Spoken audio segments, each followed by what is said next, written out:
안녕하세요. 직장인 주주과 와tum입니다. 안녕하세요. 드리워크입니다. 오늘도 잘 부탁드리겠습니다. 오늘 6월이 시작됐어요. 네, 6월인데 마통이 예상한 것에서 다 빗나갔어요. 오르더라? ETF가 이버스 마이너스 나고 있는데. 맨날 하락장 얘기하다 하락이 안 되네요. 아니 뭐 주식이 저는 더 많기 때문에 좋아요. 이 맨날 들은 것 같은데. 언제가 내려오겠지 내려가. 내일도 팔 거야 난. 주식도 내려가고 있잖아. 내일 기필코 판다 지금. 오늘 한국전자 인증할 건데 어때요? 이런 거는 좀 괜찮은 정보 같아요? 아니요? 아니. 안 괜찮아 이거. 왜 아니야 또?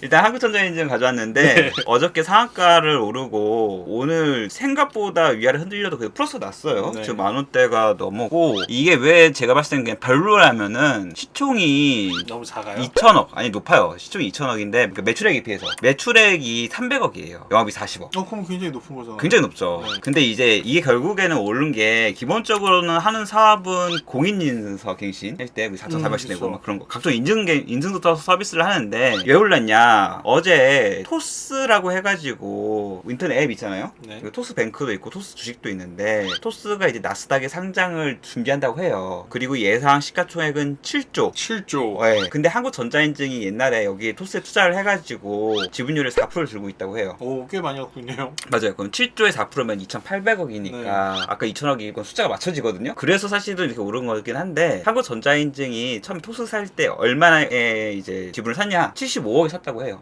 되게 짜잘하게 샀네요. 그쵸. 네. 75억에 4%를 샀는데 이게 2,800억이 된다. 잭팟이네. 대단하다. 우리도 이런 거 못 사나?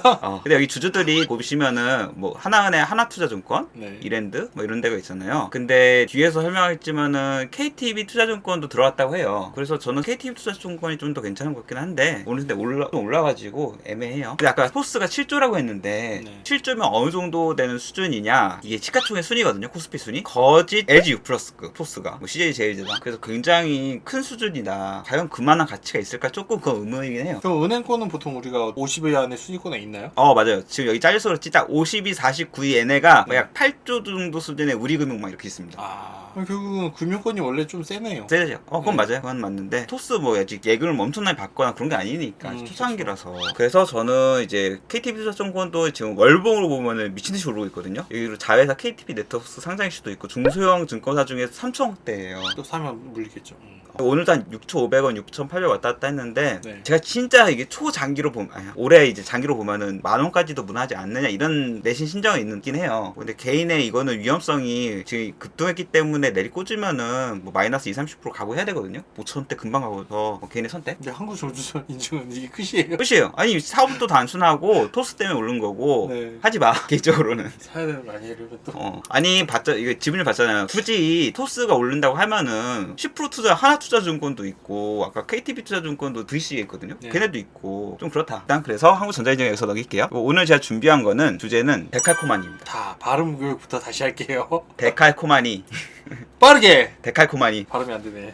네, 종목으로 설명하면은 신성통상 가져왔어요. 네. 여기 이제 의류업체고 매출액이 1조가 넘어요. 그리고 브랜드로 탑10이라는 브랜드가 있고 또 많이 오르는 거는 모나미랑 같이 반 일본 테마주 유니클로가 막 이렇게 망하고 할 때 애국주 하죠. 네. 그렇죠. 그래서 어제 이제 급등한 거 요새 일본에서 올림픽 하면서 독도에 대한 표기 문제 때문에 지금 그거에서 급등한 거긴 한데 하고 싶은 말은 이거예요. 차트를 이제 좀 길게 보면은 좌우 대칭을 하면서 지금 급등한 게 보여요. 그래서 일명 저희가 이게 선을 긋고 이 정도에서 급등하겠다 할 때 지지랑 저항이라는 개념을 할 때 과거에 이렇게 했으니까 향후에는 똑같은 모습으로 그려지겠다 이 방식이라서 어렸을 때 미술 방식을 보면 이거입니다. 나비 모양 할 때 한쪽에 이렇게 찍은 다음에 보기가 딱 펴고 이렇게 되죠. 역시 그림 못 그렸네.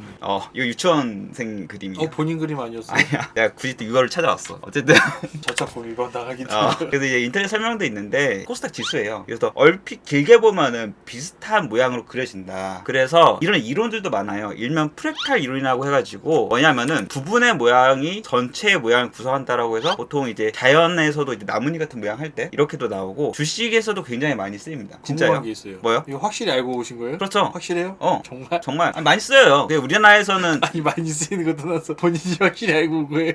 이 그림에 대해서 확실히 알고 이 그림에 대해서 프랙탈 이론 이건 맞아요. 해석해봐요. 영어 몰라. 내 영어가 좀 약해서. 아무튼 이제 부분의 모양 모양이 전체 모양 비슷하게 한다 이런 거고. 그러면 이제 지금 이게 신성통성을 보면은 과거에 이제 가격 구간대가 있잖아요. 결론은 이거예요. 내려왔을 때 좀 부딪힌 구간대가 오르면서도 부딪힌다는 거예요. 아까는 이제 차트에 제가 그 선을 안 그어서 그렇지 지금 선을 좀 그어줘서 좀 보기 편할 거거든요. 그래서 어제 급등한 거는 지금 부딪히는 구간대를 뚫으면서 뚫을 때는 급등할 가능성이 있다, 이 모양을 보여드린 거고, 작년 8월달 보면 저게 올라간 데 있잖아요. 그래서 이제 어제도 이렇게 모양이 올라갔다. 근데 제가 오늘 좀 말씀드리고 싶은 거는 이렇게 선을 긋는 게, 이 가격 구간대 긋는 게 좀 생소하신 분들은 좀 어려워요, 초보자들은. 네. 그래서 네이버가 이걸 제공을 해요. 그래서 네이버에 금융 가서 차트를 간 다음에 도구를 누른 다음에 여기 3이랑 4가 표시돼 4를 하면은 이게 4칸 구분된 걸로 나와요. 그래서 마우스를 들어가면은 그냥 알아서 그어진 구간대가. 혹시 네이버에 영업팀에 아는 사람 없어요? 나도 입고 싶어요. 나 내 말 안 써 입고 싶다. 되게 신기하다. 아니, 나도 어제 해봤는데 신기하더라고요. 저기 3 숫자로 하면은 3칸으로 그어지거든요. 그래서 지지 저항선을 잘 그어, 중요점을. 의미 없죠. 이게 좀 익숙한 사람은 좋은데 약간 생소한 사람은 좀 괜찮아요. 그게 의미 없어요. 어쨌든 스펙타 이론 여기까지 하고요. 제가 뉴스를 보다가 최근에 막걸리가 유행한다고 해요. 그래서 편의점 같은 데 보면은 막걸리가 많이 깔리더라고요. 혹시 보셨어요? 없던데? 없다고? 뭐 동네 없나? 이상하다. 많이 깔리던데. 어쨌든 기사 나와서 저거 사기 아니에요? 어. 밀어주기 기사. 그럴 수도 있어. 본인들 주류회사가 본인들이 내고 밀어주기. 곰표 막걸리, 말표 막걸리 나온다고 하고, 막걸리에 취한 MZ 세대, 밀레니언 세대란 Z 세대를 말하는 거죠. 얘네들도 먹는다 막걸리를. 그래서 이걸 보다가 막걸리 하면은 또 사 봐야 되는 게 구순당이잖아요. 말아먹었는데 그 말아먹던 손익이 회복했어요. 아니, 저도 놀랐어요. 왜냐면은 그 최근 실적이 나왔었는데 올랐네? 1분 영업이익이 좋고 어느 순간 보니까 주가가 급등했던 거예요. 언제 올랐대? 그쵸? 너무 신기한 거예요. 그래서 아니 이게 시가총액이 지금 1,500억대가 PB에 0.29이고 퍼가 7이면은 괜찮은데 이 생각이 드는 거예요. 끝난 줄 알았는데. 국수. 그리고 생각보다 구순당이 워낙 많이 나는 주식이라서 지금 들어가도 될까 이 생각이 좀 들었어요. 일단 PBR이 좀 매력적이라서. 근데 매출액이 아직 1,000억 이하고 애매한 게 좀 있어요. 그래서 구순당과 같이 막걸리 쪽에서 또 괜찮은 업체가 유시민 테마주로 많이 이제 유명한 보혜양조예요. 근데 보혜양조를 보다가 어저께까지 뭐 이거 외국인 왜 이렇게 많이 사고 있어요? 보시면은 10만 이거 주씩. 작전주 아니에요?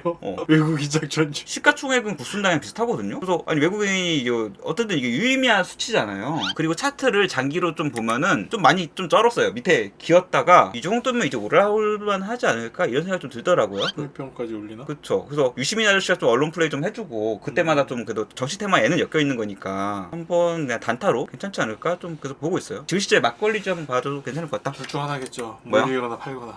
맞아요. 물리면은 뭐 이제 끝장나는 거죠. 세 자릿수 봐야죠. 1,000m에 900원대 볼 수도 있는데 어쨌든 막걸리 좀 한번 봐볼 만하다. 끝이에요. 앞으로의 어떻게 될 것 같아요? 향후 다음 주는. 향후 다음 주? 네. 일단은 6월 11일 날 이준석 대표 국민의힘 네. 당대표 그게 있고, 윤석열 아저씨도 이제 뭐 출막 쪽으로 해가지고 뭔가 준비한다고 해요. 네. 그것도 6월 초에 계획돼서, 최근 들어서 특징은 정치 테마주가 하루에 한 사안도 아니고 두세 명씩, 이번 주도 사안이라든지 정치 테마주가 많이 올랐거든요. 난잡하게 오르겠네요. 네. 그러면. 그래서 다음 주까지도 정치 테마주가 계속 오르내리락 하지 않을까? 개인적으로 그렇게 생각을 해요. 근데 이러면은 머릿속은 그러면 난 내릴 때 사가지고 오를 때 파야 돼 이렇게 생각을 하거든요. 근데 항상 사람은 오를 때 사서 내리면 에이 안 되겠다. 항상 계획과 반대로 가야 돼. 그게 맞다. 그것만 잘 버티면 될 수 있을 거예요. 다음 달 그런 거죠. 시장에. 다시까요? 네. 시장에서 감사합니다. 마치겠습니다. 그렇게